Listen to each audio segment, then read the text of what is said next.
adventurers, welcome back to the channel. Today is the very last episode of the SBD 3 Dauntless build. Well, the aircraft is now finished, which was, I will be honest, was a very difficult aircraft to do. Not an easy aircraft to build, but I am pleased that I was able to do it. It does look amazing for what it is, minus my modesty. But still, as we did on the Vampire, we will go through the history of this aircraft. Sadly, we can't go from this particular aircraft. All we know is regarding this aircraft, which I'll say now simply because the fact is it's the shortest bit of the history that I know of about this aircraft, is that this aircraft, this specific aircraft, B5, served on the USS Enterprise CV-6 Pacific Ocean, February 1942. That's the only things I know about this aircraft currently. So sadly no one has gotten in touch in the meantime to let me know anything more about this particular aircraft, but hey ho, that's the way it goes. Fortunately, we do have the history of this particular type of aircraft, which is better than nothing, I suppose. So, right, let's have a look through the history and go from there. And last, before I forget, we'll do this bit now so that makes life easier later. If you have enjoyed today's video, please put a like on the video, as that would be appreciated. And if this is your very first video, please consider subscribing to the channel and hitting that bell icon so that you don't miss out on any more projects like this.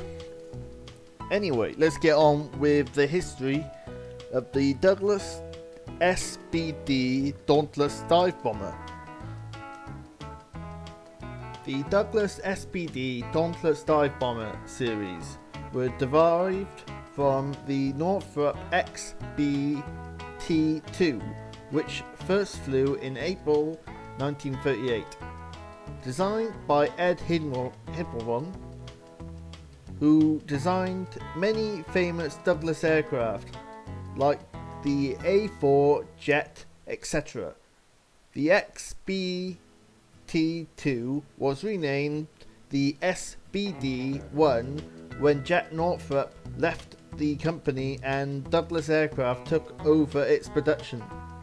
144 SBD-1 aircraft were ordered, but only 57 were delivered as they were not yet considered combat ready, and were given to the US Marine Corps. The remaining 87 aircraft of the original production were delivered as the SBD-2 dive bombers, with modifications done to its fuel capacity to increase range to 1,200 nautical miles. The increased weight of this fuel led to the removal of one of the two 50 cal nose guns. The SBD-3 was originally ordered by the French, however, following the overrun by Germany, all 174 of their order plus an additional 410 SBD-3s were delivered to the US Navy. Those were up to combat standards with armor plate for the crew protection and self-sealing fuel tanks. They had twin 30 cal flexibly machine guns in the rear gunner's compartment and two 50mm machine guns in the nose cowl. It could carry a 1,200 pound bomb on its centerline cradle, plus a 100 pound bomb on each wing. The slow but deadly sank more shipping during the war than all the other aircraft combined.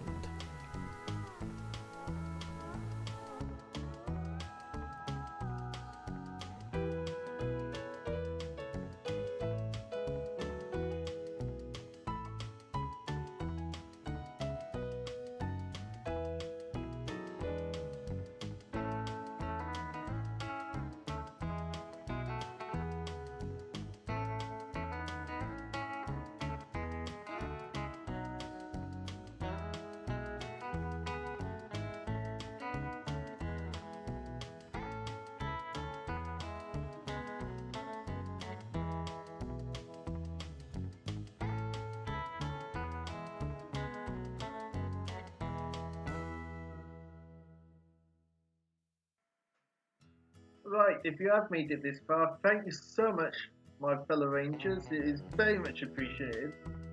And one little thing before I forget, the channel does have its own Facebook page. So the link for that will be in the description below. Pretty much there will be updates on future projects and what's going on with current projects, and of course you will get it'll be whenever I upload a video, not just get a notification via YouTube but also via the Facebook page, because I will also put it on there as well. And also you not just that, some exclusive bits which only the Facebook group will get as well. As if you've taken the time and the effort to follow me on there, then I'm going to make an effort to make exclusive stuff just for there. Not big stuff, it's just little stuff, but it's stuff nonetheless. It's to show my appreciation. Now, what am I going to do with all this spare time?